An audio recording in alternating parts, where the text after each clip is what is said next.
¿En dónde estamos? Un programa por la libre información, nuestra república y la democracia. Idea y producción de Organización Libertas. www.libertas.uy. Seguimos por CX30, Radio Nacional, 1130M por aire, radionacional.com.uy por internet. Tenés la aplicación también, la 30, la bajás y tenés toda la aplicación precisamente, todo el portal digital de esta radio. Tenés su streaming 1, su streaming 2.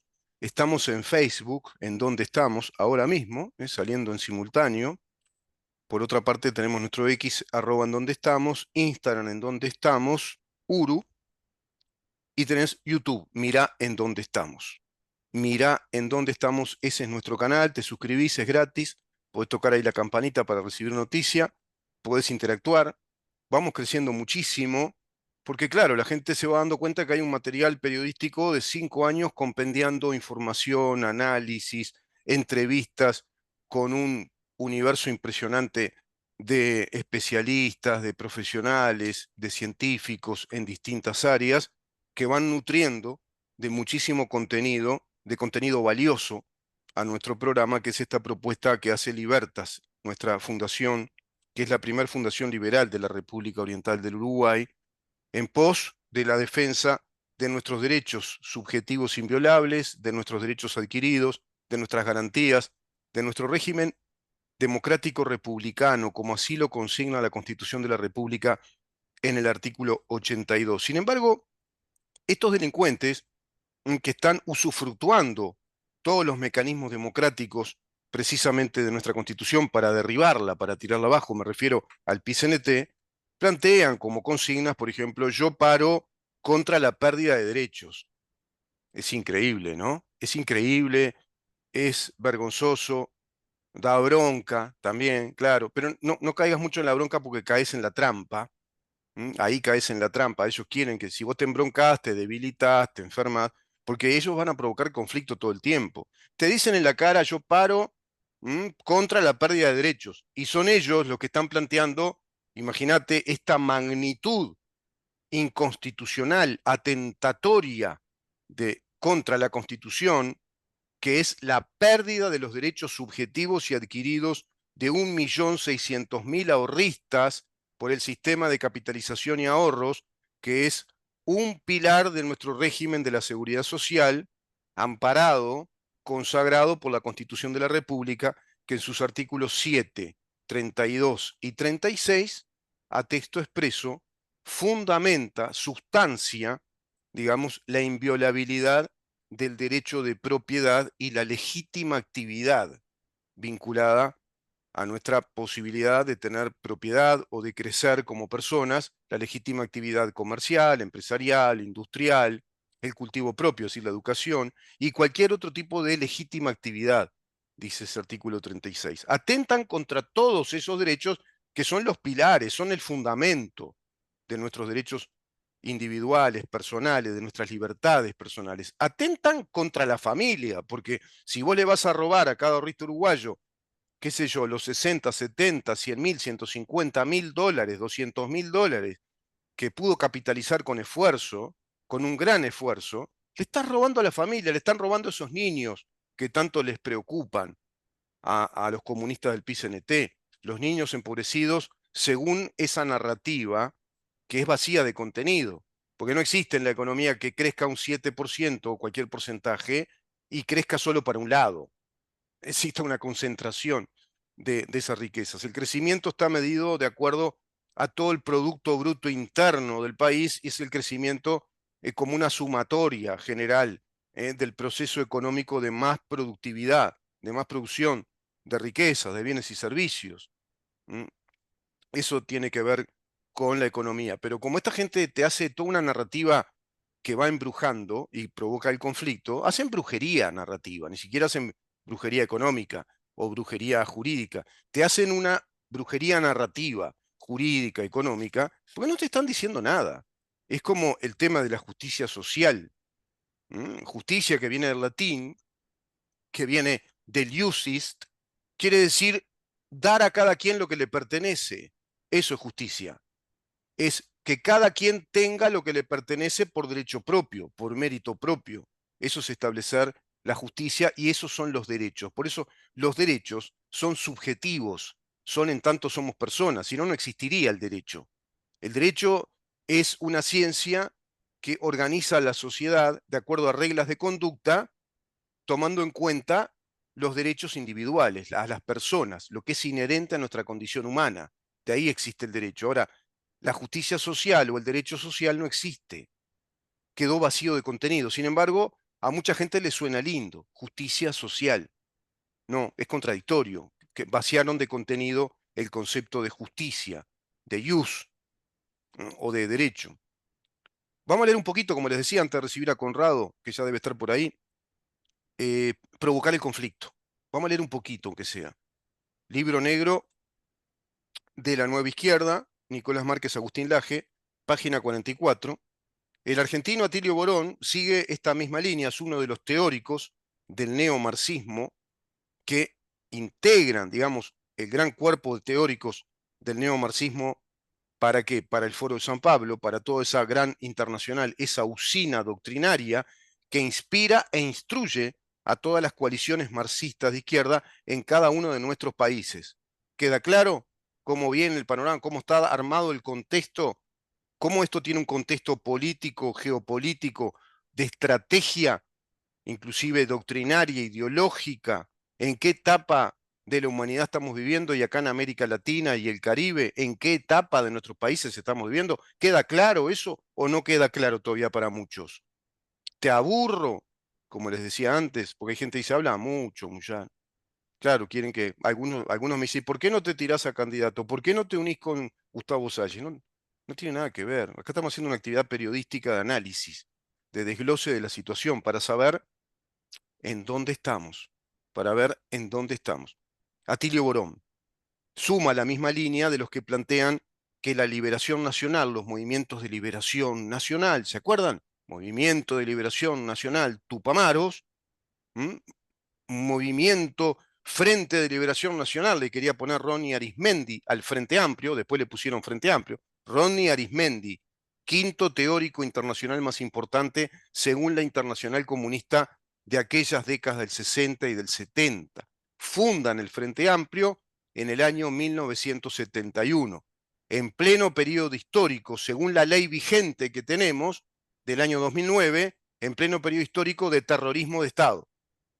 Te lo digo así irónicamente, a ver si se dan cuenta del vacío de contenidos que hace todo el tiempo una narrativa comunista, marxista, que se instala como narrativa jurídica, narrativa legislativa, narrativa económica, y se convierte en política de Estado, se convierte en legalismo, en legalidad, en orden jurídico, esa narrativa ideológica. Por eso yo siempre les digo que Uruguay ya es un Estado social marxista, es un Estado ideológico, legislado ideológicamente desde esta provocación del conflicto que está instalado desde hace tiempo por los teóricos del Foro de San Pablo. Atilio Borón es uno de ellos.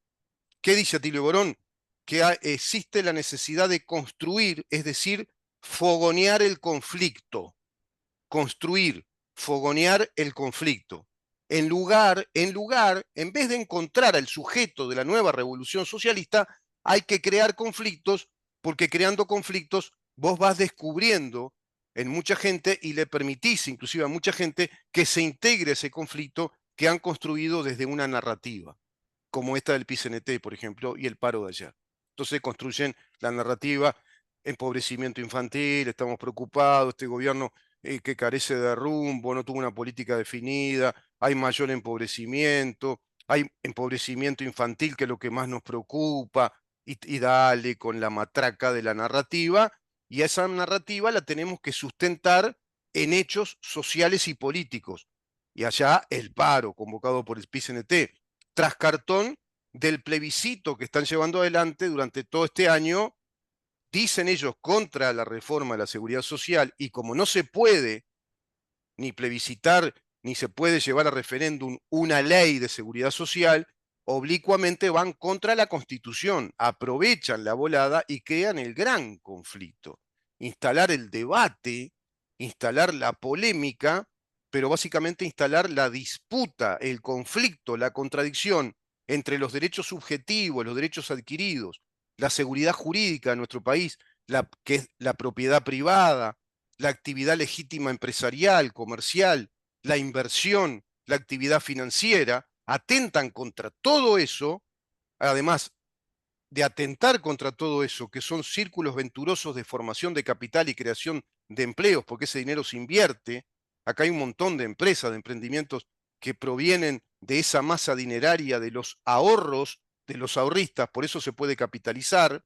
El 85% de la masa de los ahorristas, la masa dineraria de los ahorristas, se debe invertir en el país por ley. Bueno, atentan contra todo eso, atentan contra el futuro, porque eso por constitución lo tirarían abajo, lo prohibirían, terminarían con ese fluir, con ese flujo de capitales para invertir, terminarían con la propiedad privada, terminarían con los derechos subjetivos y adquiridos, terminarían con la coherencia de la Constitución, terminarían contra todo eso y a su vez robarían esa plata y la llevan para el BPS. Conflicto, construir el conflicto, narrativa y hechos, narrativa y hechos. Ellos van creando los hechos políticos sustentando la narrativa del conflicto. Esto lo dicen sus teóricos, hay que trabajar de esa manera. Si en el capitalismo del siglo XIX y comienzos del XX podía postularse la centralidad excluyente del proletariado industrial, los datos del capitalismo contemporáneo demuestran el creciente protagonismo adquirido por masas populares que en el pasado eran tenidas como incapaces de colaborar y ahora le agregan todas las masas populares que tienen que ver con la bandera del arco iris, con el LGBT. Entonces ahí te integran a la comunidad o el colectivo de los gays, de las lesbianas, de los transexuales, de los raros, que hay todo un tema para tratar en el programa, el tema de los raros, del queer, que eso es una patología tremenda, pero también le agregan en América Latina postulaciones doctrinarias como la integración de los inmigrantes ilegales, la integración de los indígenas a través de las postulaciones del indigenismo, y así han convertido a muchos países ya, como es el caso de Venezuela, el caso de Nicaragua, el caso de Bolivia, que ahora está en conflicto precisamente, al borde de un golpe de Estado, dicen las autoridades del Estado Social Plurinacional Bolivariano de Bolivia, ya no es más una república, instalan siempre el conflicto para llegar al resultado final. ¿Cuál es el resultado final? El socialismo del siglo XXI. El socialismo del siglo XXI. ¿Quién mentó esta estrategia? ¿Quién fue el gran creador? ¿Quién fue el pinky cerebro de esto? Bueno, fue el teórico alemán, el doctor en filosofía, proveniente de la escuela de Frankfurt, escuela, digamos, emblemática en cuanto a la construcción del neomarxismo o del marxismo de vertiente gramsciana, de atacar a la educación y la cultura del Estado, y básicamente la cultura jurídica, judicial, legislativa, política, económica, tomando la cultura y el sistema educativo, el resto viene por añadidura, decía Antonio Gramsci, eso representa el doctor Heinz Dietrich, que ha sido el mentor de todo este, digamos, contexto del Foro de San Pablo, creando la doctrina de un nuevo, entre comillas, socialismo, que es el socialismo del siglo XXI, ya instalado en Venezuela. Fue quien instruyó, quien preparó, fue el mentor inclusive de Chávez y también de Maduro. Es un célebre académico del socialismo del siglo XXI y argumenta algo muy parecido a lo de sus colegas cuando escribe que no se trata de la búsqueda de un mítico sujeto revolucionario, ellos le llaman sujeto de liberación, predeterminado, no existen, dicen los teóricos marxistas, ese sujeto, hay que armarlo, hay que formarlo, hay que convencerlo. Traducido, hay que adoctrinar, hay que instalar un sistema educativo adoctrinante, hay que adoctrinar a través de una prédica, de una narrativa constante, provocando conflictos. En este caso, Rigoberto Lanz plantea esto, sigue los lineamientos de Heinz Dietrich, lo mismo que Atilio Borón, también el ruso Alexander Busgalin, el uruguayo Sirio López Velasco, por ejemplo. Un montón, ¿no? El boliviano, Álvaro García Linera, que fue el vicepresidente de Evo Morales. Están planteando todo el tiempo el, digamos, proceso de la creación del conflicto a través de una narrativa y de hechos políticos. En Uruguay es todo el tiempo, a través del PCNT, que es el brazo armado del Partido Comunista. Dado que en la década del 60 el comunismo cayó en la cuenta de que era mucho más eficiente, más penetrante y más efectivo desde el punto de vista revolucionario trabajar a través de las organizaciones sindicales que a través del, digamos, emblemático partido único de vanguardia como Partido Comunista. El Partido Comunista se fue retirando de la escena pública, entendieron que era mejor que el Partido Comunista no estuviera muy visible, muy expuesto en la escena pública, que aparezca en ciertos momentos y con ya prácticamente, eh, digamos, imposibles maneras de desatarlo o desconectarlo de los movimientos del PCNT y de todo el Frente Amplio en su comportamiento político. Porque Frente Amplio y PCNT son la invención del Partido Comunista del Uruguay. Es decir, son los dos brazos armados que están trabajando la revolución que va perpetrando el Partido Comunista del Uruguay, integrado a ese foro de San Pablo que tiende todas sus redes en América Latina. ¿Se entiende cómo es el panorama? Entonces, nunca va a parar este conflicto y siempre va a estar planteado desde una narrativa conflictiva para llevar a los hechos y en todos los órdenes del Estado. Por eso tenemos un Estado legislado ideológicamente ya, que no consulta. Es decir, ellos lograron establecer en la mente de nuestros legisladores que no se consulte la Constitución, siendo legisladores, que digan, a ver, y en comisiones digan, a ver, esto se puede hacer. Inclusive, como decía el doctor Luz, llegaron a manifestar legisladores en nuestro país, ay, bueno, vos viajás poco porque estás justo en esa comisión, como diciendo que no sirve para nada, que es la Comisión de Constitución y Leyes. Es la más importante de todas, la Comisión de Constitución y Leyes, para ver si nuestro orden jurídico sigue siendo eso, un orden jurídico soberano, sustentable, que responda a nuestra ley suprema, que es la Constitución de la República. Esto que yo estoy hablando hoy por hoy resulta anacrónico y viejo para una gran parte de la sociedad uruguaya que ya fue adoctrinada por este conflicto provocado por las huestes comunistas del Partido Comunista del Uruguay, PCNT, precisamente y Frente Amplio, que están en constante trabajo de talleres, simposios con el Foro de San Pablo. Ingresen a la web y van a ver que es así, es permanente. Y imaginen las redes de contactos, además, ¿no? Imaginen el narcotráfico vinculado a todo esto. ¿Por qué colapsó la causa de los pasaportes con Gabriela Fossati? Qué casualidad que fue Gustavo Leal, el defendido por Diego Camaño. Qué casualidad que Diego Camaño es el que creó el Código de Procedimiento Penal. Es uno de los teóricos que ha creado el nuevo Código Fiscalista, junto con Jorge Díaz, discípulo de Zaffaroni, otro teórico del Foro de San Pablo, el penalista argentino. Nada es casualidad. Conrado, ¿cómo te va? Se hizo un poco largo, pero creo que valía la pena para que la gente entienda el conflicto que planteó ayer el PCNT, en qué contexto está todo eso, ¿no? Y el plebiscito No, que plantean, ¿no?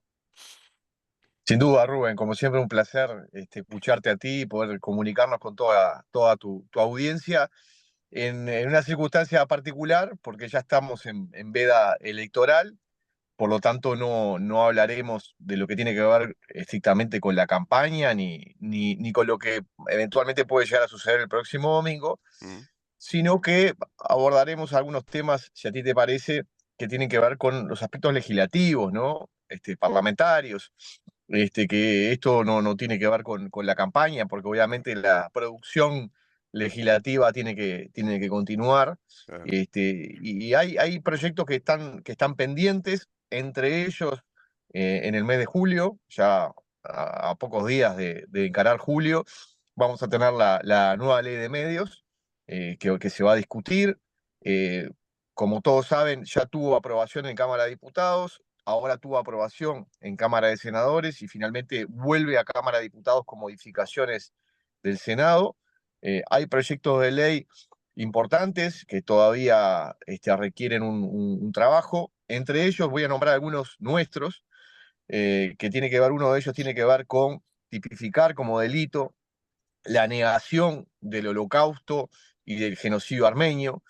¿Y por qué nosotros presentamos un proyecto de ley en este sentido? Porque una de las formas de incitar al odio, al desprecio y a la violencia, como dice nuestro Código Penal, en su artículo 149 bis, es justamente la negación de estas aberraciones.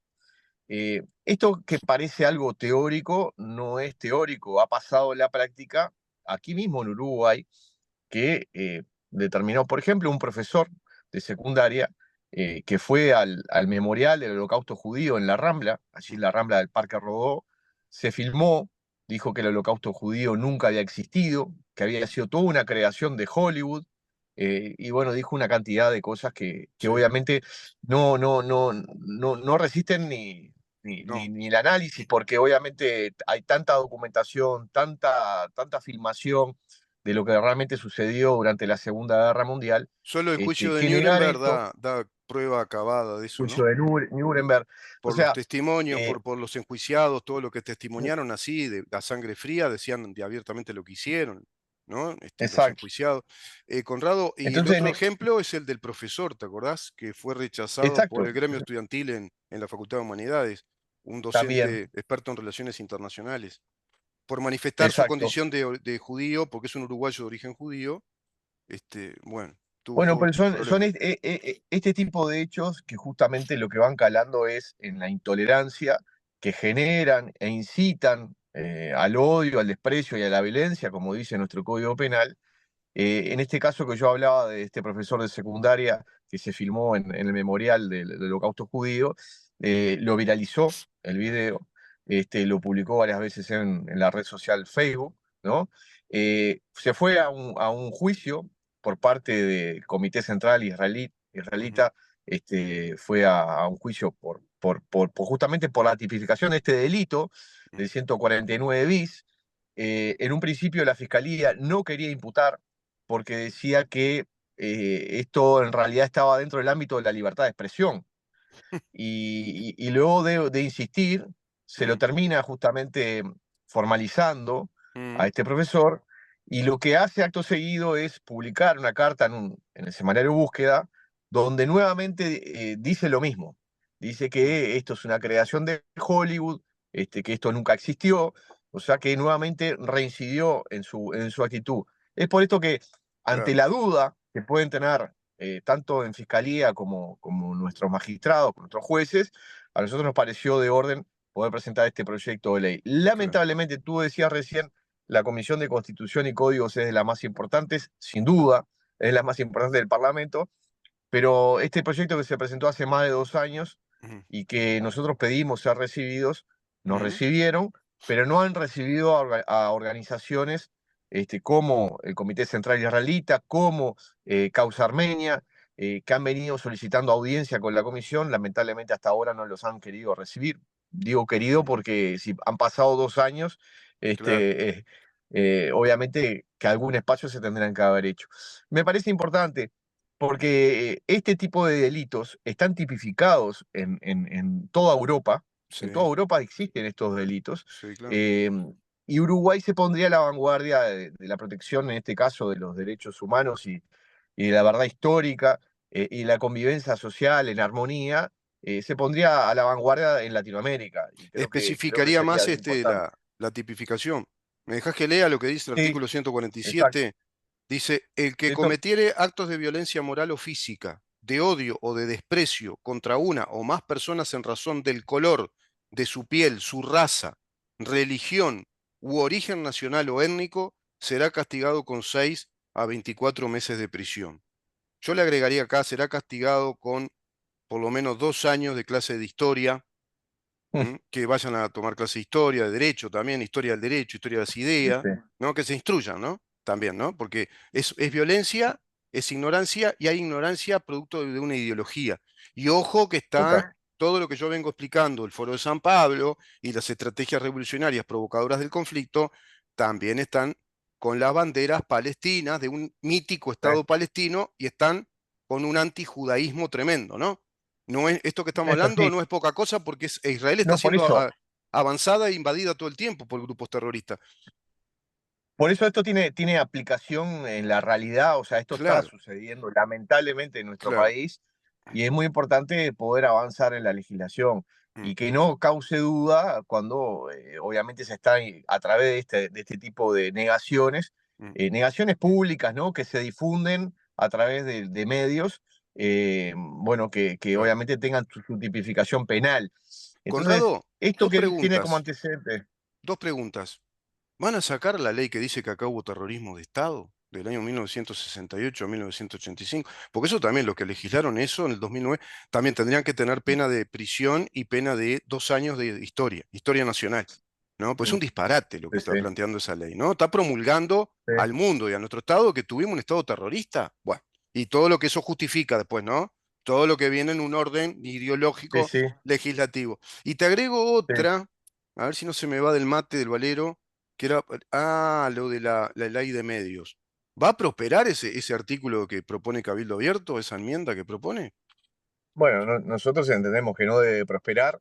Ahí lo que estuvimos analizando con la bancada de nuestro partido es que en la medida de que se hicieron algunas otras modificaciones, vamos a, en principio, aprobar, porque la Constitución establece que cuando vuelve a la primera cámara se tiene que aprobar o rechazar en una sola votación. No te permiten aprobar algunos artículos y otros no. Sí, Y creo que eso sería lo mejor para la propia democracia. Bueno, hay una interpretación desde hace muchas décadas de que se vota en una sola votación. mm, Y en esa interpretación, bueno, nosotros estuvimos analizando, seguramente vamos a aprobar estas modificaciones, pero vamos a pedir públicamente al Poder Ejecutivo que vete este artículo 72, que exacto. lo que hace es meterse en los contenidos Mm. de los medios, en los contenidos de los comunicadores. Le Plantea, dicen a los plantea comunicadores, una incongruencia con la libertad de prensa, la libertad de expresión y exacto, porque habla de que la comunicación debe ser completa, total, o sea, no sí, existe sí, que el objetiva, informe debe ser objetivo, completo, claro, y no todo tiene eso, que, a ver, ¿quién lo define? ¿Quién define lo que es que- objetivo o subjetivo? ¿No? claro. Que, ¿Quién define lo que es completo? ¿Cómo definís claro, la completitud de un es, informe? es una herramienta para cualquier gobierno, es una herramienta que no está buena. O sea, No, porque si un no, no. gobierno viene y un poder ejecutivo te viene y te dice, no, mira, la verdad que vos no fuiste objetivo, ¿no? Vos dijiste que esto era así cuando en verdad para nosotros es así y esta es la objetividad. Hay dos Entonces efectos es muy ahí, complicado. dos efectos jurídicos posibles. O queda como un saludo a la bandera, queda sin efecto ese artículo, y Sí. la peor hipótesis eso va a inspirar un órgano censor, un Por organismo eso, de censores que estén controlando la actividad de la prensa todo el tiempo. Y decir, no, por acá eso, vos, yo qué sé, una por eso policía a nosotros periodística. lo que nos parece que lo mejor sería realmente que el Poder Ejecutivo lo vetara, y si lo veta y el Parlamento no levanta el veto, Mm, que entiendo yo que no existirían las mayorías para levantar el veto, finalmente ese artículo queda afuera de la ley. sí, Entonces, me parece que ese es el mecanismo que vamos a seguir adelante. seguro. Este, estamos también tratando otros proyectos de ley. El mío que se había aprobado en Cámara de Diputados aún no se ha aprobado en Cámara de Senadores, que es que aquellos políticos, cargos políticos o de particular confianza, que hubieran incurrido en un delito contra la administración pública o un delito de corrupción, que obviamente que no cobren subsidios. Es una Mm, aberración lo que ujú, ha sucedido en nuestro país, que, por ejemplo, el caso de Sendik, que siendo condenado por la justicia por sí, peculado y por abuso indominado de funciones, terminó cobrando un subsidio suculento durante un año. ah, Y realmente eso no entra en la lógica de absolutamente nadie. Un tipo que comete un delito contra la administración pública se lo premia con un subsidio. claro. Entonces yo espero que en Cámara de Senadores esto sea tratado y finalmente Sí, sea aprobado. sí. Este, y bueno, y vamos a seguir trabajando, estamos trabajando con La el... ley de partidos políticos que habías propuesto, ¿prosperó? ¿O de Sí, financiación sí, de partidos, transparencia en la financiación de... Está bueno repasar en la memoria un poco prosperó. ante los oyentes que recuerden. Sí. Ujú, perfecto. Prosperó, fue a Cámara de Senadores, se aprobó con modificaciones, volvió a la Cámara de Diputados y como te decía recién, podíamos aprobar o rechazar todas las modificaciones. Bueno, las Claro. aprobamos con algún sabor amargo, confieso, porque hay algunas cosas que creo que faltaron, ¿no? Por ejemplo, sin meterme en lo estrictamente político partidario, que no puedo, en el tema de las internas de los partidos políticos. Lo que está en ese proyecto de ley es que los precandidatos a la presidencia tienen que rendir cuentas sobre el financiamiento público que reciben. ¿Cuándo reciben el financiamiento público los precandidatos a la presidencia? Después de la elección. Después de la elección, el Estado paga por Claro. voto válido Sí. emitido, paga unos, creo que eran 13 unidades indexadas, que deben ser 80 y pico de pesos, 90 pesos Por voto. actualmente, por voto. ¿Ah? Tienen que rendir cuentas sobre ese dinero. O sea, Sí. tienen que decir, bueno, lo correspondiente a ese monto, bueno, yo gasté en esto, gasté en esto, tengo las facturas que lo respaldan. Mm, Ahora bien, sobre el financiamiento privado que mm, reciben los partidos políticos, no hay una obligación legal de rendición de cuentas. claro. Y creo que esto no es positivo. Yo lo dije en cámara, lo dije, me parece que es una de las patas que quedó renga de este proyecto de ley, conjuntamente con otras disposiciones que tienen que ver con las donaciones de Ujú, particulares o de empresas. Nosotros en diputados habíamos puesto un umbral aproximadamente de $1.000. A partir de los $1.000 se tiene que hacer a través de pago electrónico, o sea, a través de banco, para saber de dónde proviene esos fondos. claro. Bueno, la Cámara de Senadores aumentó ese tope a 3.000 y pico de dólares, ¿no? Ujú, Creo que esa señal tampoco es positiva. ujú, Este, pero bueno, en general se respetó de alguna manera lo que habíamos elaborado en diputados, con algunas pequeñas diferencias, pero bueno, a veces lo óptimo es enemigo de lo bueno, y en definitiva acá lo que teníamos que lograr también era una nueva ley de financiamiento de partidos, ¿no? claro, claro, claro. Que Eh, buscó, bueno, sanear un montón de aspectos y quedan en el debe esos aspectos. Hay preguntas ahí, no nos va a dar el tiempo hoy, pero hay preguntas como, ¿sería, es legítimo plantear que haya una especie de pago o reembolso de financiación pública en las internas? Mirá qué pregunta, quedaría para otra, ¿no? Porque eso en definitiva es de interés eh, muy particular de cada uno de los partidos en su interna. ¿Qué naturaleza jurídica hay- tienen los partidos políticos? Mirá, mirá la consulta al abogado que le hago acá. Mirá, mirá qué lindo para un programa. ¿Qué naturaleza tiene un partido? ¿Qué naturaleza jurídica tiene un partido político? Porque por ahí también puede venir la idea de un proyecto de financiación. Está bueno eh, eso que planteás de la transparencia en la trazabilidad de las transferencias, ¿no? Es eh, decir, que haya un seguimiento de quienes transfieren dinero a título de donación, que esos son actos de libre disposición de la voluntad. Ahí no te puedes meter, eh. ¿no? Vos sabés que una de las grandes discusiones que mismo también se dio en la comisión que trabajó en esto era si teníamos que ir a un sistema de financiamiento público total, global, y no de privado, ¿no? Yo entiendo de que no, y explico por qué. Primero, a ver, sería un costo enorme para toda la sociedad, Sí. poder bancar, digamos, el pago a todos los partidos políticos de forma completa. Eso sería un costo enorme, Sería pero plantear que los también, partidos políticos sean instituciones prebendarias del Estado, parasitarias prácticamente, porque quedaría una cosa rígida ahí y están dependiendo de la financiación pública estatal. No, no puede ser así. exacto, pero fíjate otra cosa, ¿no? ¿Y cómo se financia cada partido? O sea, a ver, ¿se le da el mismo monto a cada partido? ¿Es lo mismo un partido que tiene 10 senadores que un partido 10 senadores y 40 diputados o 30 diputados que un partido que tiene un solo diputado? ¿Eh? ¿O un partido que no tiene representación parlamentaria, que aparece, como han aparecido ahora en este último proceso electoral, que aparecen 11 12 partidos que juntan la firma? ¿Se le tiene que dar lo mismo? Ahora, si se tiene en cuenta los votos de la elección anterior, y solamente hay financiamiento público, entonces estamos continuamente desequilibrando la competencia. Siempre el partido que tiene más votos es el que tiene más dinero para poder hacer campaña. Claro. Entonces, el sistema mixto que tiene el Uruguay, digamos, de financiamiento público y privado, creo que es el correcto.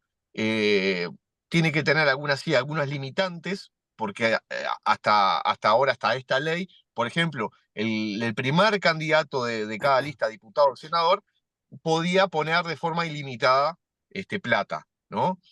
Y que haya un coto, que haya un límite, si bien es su dinero, que haya un límite razonable que le permita financiar su propia campaña, parece ser de lógica que está bien.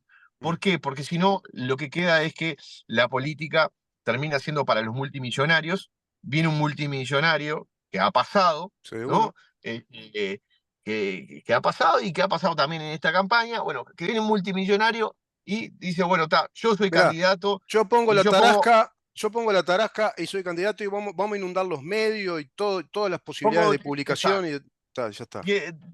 pongo 10 millones de dólares, porque como tengo mi Sí, patrimonio es de 1.000 millones, yo pongo 10 millones en la campaña sí. y chau, ¿no? Entonces, la democracia también tiene que buscar Mm, los resortes para generar igualdad de oportunidades para poder luego representar a la gente. Si no, estaríamos siempre condicionados al multimillonario de turno que aparezca, ¿no? sin duda. Entonces, entonces, eso también es importante. Y eso también estuvo en la discusión que tuvimos. Qué Este, tema y interesante, ¿no? Es el tema del sistema de partido y sistema electoral, que no hay una fórmula única, ¿no? Tú lo sabes bien. En la no, historia del derecho electoral, incluso los sistemas electorales, no hay una fórmula única y abarca esto, todos estos aspectos, ¿no? Financiación, estructura, naturaleza jurídica sin de los duda, partidos. Vamos a seguir con ese tema, si te parece, en la próxima, Conrado. No sé si algo más, sin y duda. porque estamos, No, no, mirá, estamos así. El domingo hasta ahora todavía no se sabe nada. El domingo hasta ahora no se sabe nada todavía. no, no.